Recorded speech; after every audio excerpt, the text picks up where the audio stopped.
Eu realmente acredito que código é lei.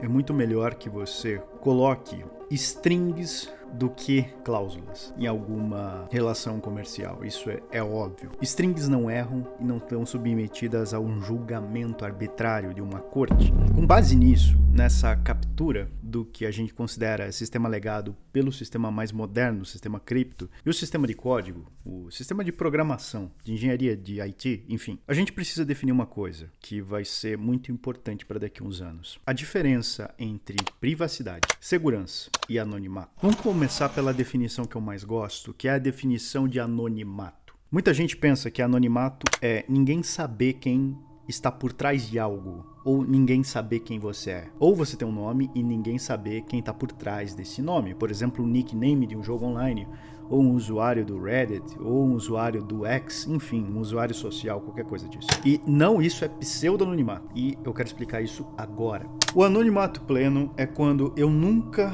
tenho a repetição de um hash ao nome do usuário. Então, por exemplo, pense que isso daqui é uma mídia social.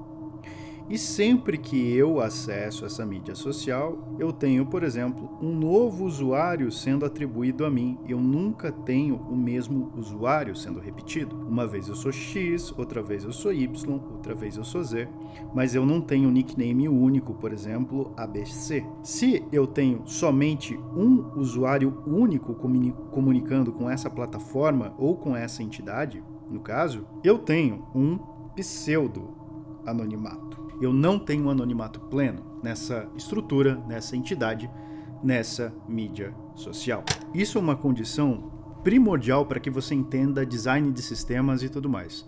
Pseudo-anonimato e o que é um anonimato pleno. Agora vamos para uma segunda camada. O que é proteção de dados? Proteção é de fato quando os teus dados estão em segurança e você pode se certificar disso. E aí a gente já tem a segunda definição. O que é segurança? Segurança é realmente a estruturação de um protocolo de confiança. Uma estruturação de um protocolo que possa ser auditado e você tenha a plena certeza de que aquilo te traduz em algum grau anonimato ou pseudo-anonimato. Em alguns casos eu posso estabelecer segurança não tendo anonimato e não tendo pseudo-anonimato, mas eu tenho que estar realmente seguro sobre a proteção dos dados que eu estou criando ou dos dados que eu estou fornecendo. Proteção nunca será trustless. Nunca será algo que eu posso simplesmente auditar que aquilo funciona. Eu sempre vou ter submetido a agentes que estão guardando aquilo ou a sistemas que estão guardando aquilo. Mas eu posso ter uma violação de dados. Eu posso ter uma violação de algum gênero de forma que esses dados sejam vazados e eu perca a minha segurança. No contexto de mídias sociais isso é muito fácil. Num contexto de blockchain, por exemplo, o Bitcoin não é anônimo, ele é pseudo-anônimo. Eu tenho como me certificar quais transações estão sendo realizadas. Todavia, eu não tenho a cumulatividade, eu não tenho a seção de dados de quem são os donos de determinadas carteiras. E isso me dá proteção e segurança para transacionar. Vocês estão me entendendo? Vamos para um segundo degrau, então.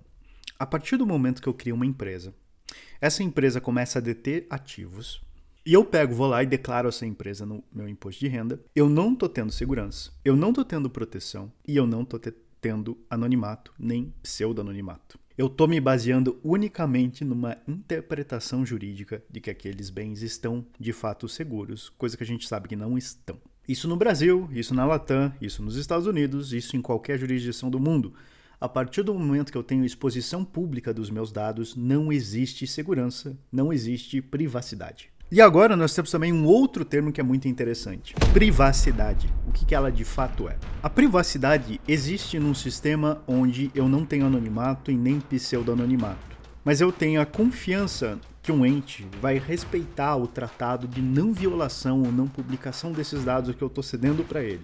Aí então eu tenho privacidade. A partir do momento que eu entro no meu banheiro, ninguém consegue ver o que está lá dentro, as portas estão bem fechadas, a janela não é uma janela transparente, eu tenho privacidade. Agora, se eu tenho um aquário no lugar do meu banheiro, eu não tenho nenhuma privacidade e todo mundo vai saber o que eu estou fazendo lá. A partir do momento que eu não tenho privacidade, eu também não tenho segurança. E isso tem que ficar muito claro.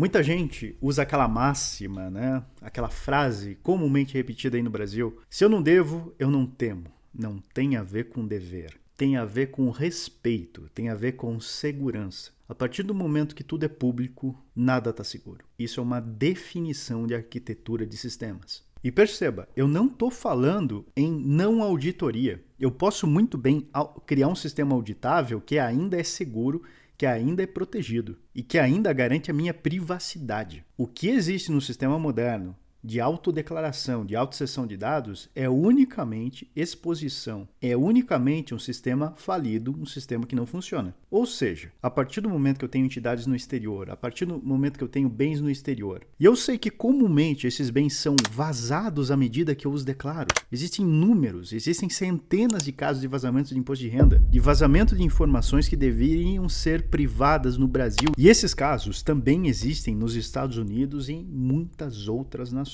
Você não pode confiar que todos os entes de uma organização são confiáveis. E por isso você precisa de privacidade, por isso você precisa de sistemas seguros. E hoje o sistema estatal que está constituído como sistema tributário, como sistema jurídico, como sistema legal, ele é inseguro, ineficiente e altamente exposto. Tem inúmeros casos de pessoas que sofrem violações da segurança particular, são submetidas a extorsões por conta de violações do imposto de renda, por conta de declarações forçadas. Eu nem de longe digo que você tenha que omitir essas informações da sua declaração, mas você tem que encontrar uma estratégia para não ter que ceder essas informações e mesmo assim estar dentro do aceitável da lei. Eu realmente odeio ter que falar isso, mas é isso que eu preciso falar para você. A partir do momento que você entende isso, comece a entender a arquitetura de sistemas, você vai entender o porquê. Esse sistema mais antiquado, ele precisa ficar para trás nessa nova era. Porque a gente tem que parar de se prender a esses padrões estatais de compreensão de desenvolvimento de tecnologia, de desenvolvimento da sociedade como um todo. E precisa realmente começar a construir tudo de novo. Porque uma hora esses caras vão tentar puxar vocês de volta para o baldinho deles. Eles vão querer tua vida, eles vão querer teu rendimento. E a gente não vai poder admitir isso no futuro. A gente precisa criar esse sistema agora. Você precisa se preparar agora para isso. E você pode se preparar com calma. Eu não estou colocando pressão nenhuma contigo.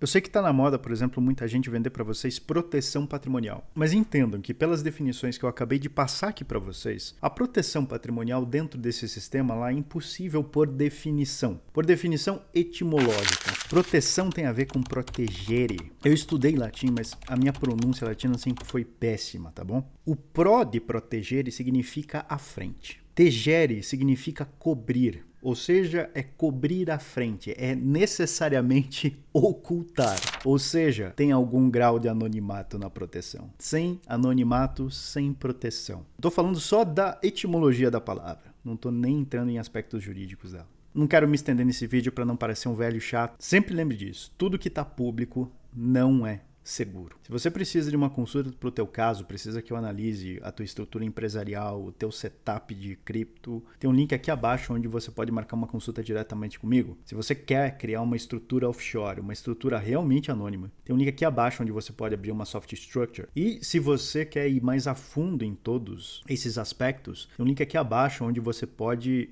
entrar no Ripples Hub, onde a gente está semanalmente falando sobre isso, falando sobre empreender global, falando sobre as oportunidades de cidadania que pessoas como founders, CEOs, donos de startup, donos de empresas de tecnologia, industriais, podem se beneficiar. Falando sobre como internacionalizar aspectos unicamente da tua empresa, eu acho que isso é uma grande chave, por exemplo, tomar financiamento no exterior e tal. É um ambiente pensado só para isso. Se você sentiu em algum momento desse vídeo que você tem que ir a fundo nisso, talvez lá seja um lugar legal para você estar. E se você quer transacionar criptomoedas de maneira realmente anônima, tem um link aqui abaixo da Ripple Swap, a nossa DEX. Lembrando, a gente não aceita moeda fiat lá, você tem que usar necessariamente uma cripto para transacionar. E você vai poder transacionar pares de cripto de maneira 100% irrastreável. É isso. Um abraço e até semana que vem. Valeu!